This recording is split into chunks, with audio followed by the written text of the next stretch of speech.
Good evening, and thanks for having us. How does it happen? It happens when you've got negligent leaders who, for over decades, have not been able to apply not only the law, but the plans that government has in place to safeguard water sources.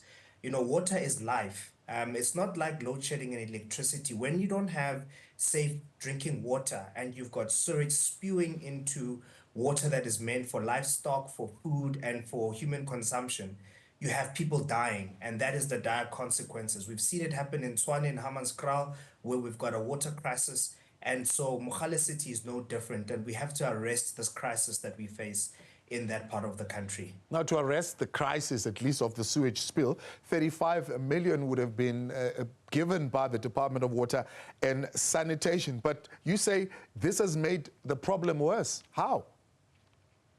You can't just throw money at the problem. I think we must understand the complexity of the infrastructure challenge that we have. And it's not just basic infrastructure. We are in the middle of a climate crisis at the moment.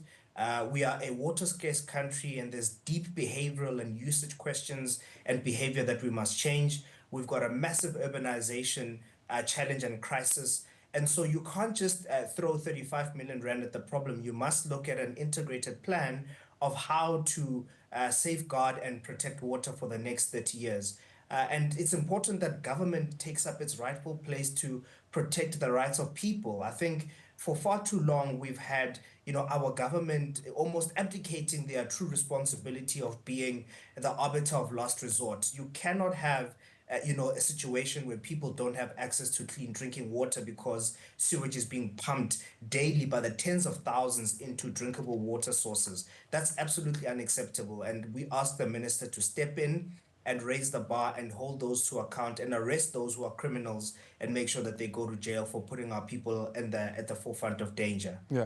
So let's stay this a little bit, and then we're going to come to the over last 30 years of challenges that this municipality has been dealing with. But how have the officials or even contractors tried to resolve this matter? I believe this is a pipe that is in a place in the river that is not really accessible. Look, I think, the service providers, the first thing you have to really do is make a proper assessment of the area. I think they've tried, but it's not adequate, and you have to bring in experience. We've got many professionals from many, boards uh, sorry, and organizations where you've got expertise that could be helping, but because they want to protect their ability to earn income and create a closed net of patronage, that's why you don't get expertise at the front of the line.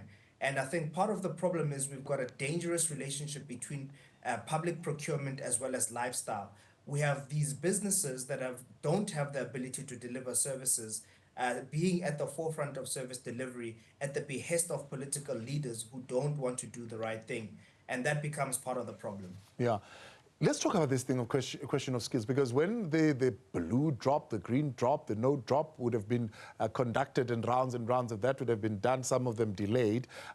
When eventually you would have spoken to the department, including the DG, one of the things that they would have discovered in municipalities, especially those that didn't do well as far as that test is concerned, is that they had people with very little knowledge of what they were doing. So they had no proper skills in terms of dealing with the type of challenges that they would need to deal with. But in places where the municipality had qualified engineers, people who knew what they were doing as far as the science of clean water is concerned, they found lesser problems. What is behind the failure of getting the right skills? We haven't invested in, the longevity of our infrastructure at large. If we were forthright and we had the foresight of realizing that we have a water crisis looming, what we would have done is build a water economy. And the water economy starts from being able to educate a grade 1 child about the importance of safeguarding water, all the way to FET colleges, institutions of higher learning, so you can build capable professionals who can go into this sector. It's a pity that we have these multiple crises because it's a lost opportunity. We have problems of unemployment.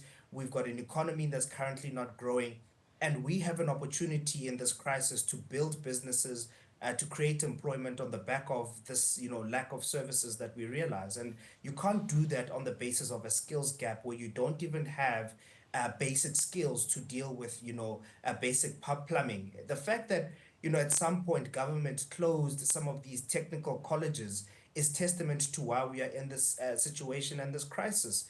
You shouldn't have done that. We should have rather actually over invested in technical schools so that people have got the ability to fix taps. So much of our water losses happen in the last mile, and we should be having community plumbers and small businesses that can, in an instant, go and deal with water leakages that are happening in the homes and on our roads. And so we're not able to take full advantage of this crisis because we've got a massive skill shortage. But moreover, we've got a leadership crisis that's not able to vision its way out of this and really have the levels of senior and middle management to do consequence and performance management, not only in the departments, but also in the service providers. What do you think the minister can do here? What mechanisms can she put in place? Because the department's DG says, look, the competency of national really is to come up with policies for water treatment, set quality standards. But the national can't really come down to the level of reticulation. It's not something that necessarily is their competency. Well, the role of national government is supposed to be oversight and putting pressure where there is lack of performance. The National, Water Act empowers the minister to step in where there is gross negligence and an inability to deliver services. She should take up that rightful right and step in to make sure that they deal with those challenges. Obviously, there are limitations because the act, further says that it would require the department to then collect revenue on behalf of the municipality, which obviously would become a logistical nightmare. But within, the water and sanitation department, they've got deep expertise. They've got access to resources, both locally and internationally. We mustn't be hamstrung by our inability to be imaginative and to draw resources. We've got incredible players within the private sector and in the NGO space that we should be bringing to the fore to help us think through some of these challenges. But there's a sense of lack of urgency, an inability to ideate, and also just old minds that haven't been able to think of new solutions. So they do have the instruments, legal, legislated instruments to step in. And we're saying, Minister, step in. We understand that the DG has his confines, but that shouldn't be the basis under which we don't give services to people, especially if water is the particular service. Yeah, it is now mining or illegal mining, if you like, seemingly also adding to the challenges as they're conducting their activities on some of these critical infrastructure pipelines.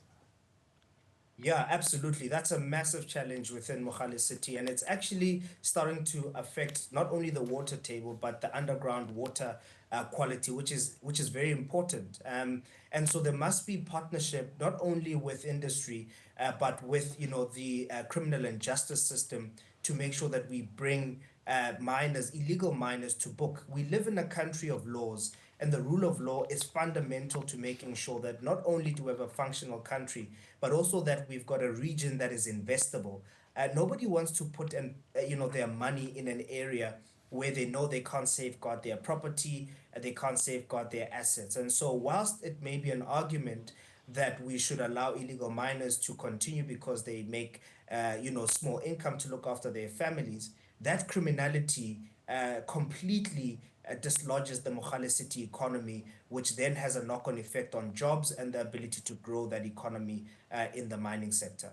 Tebogo, Moalusi, I appreciate your time. Thanks so much for coming on and your intervention tonight. Mzansi's Gauteng provincial convener there, raising some concerns, especially around the handling of the reticulation infrastructure in Mogale City, and a call for the intervention of the minister, certainly in that regard.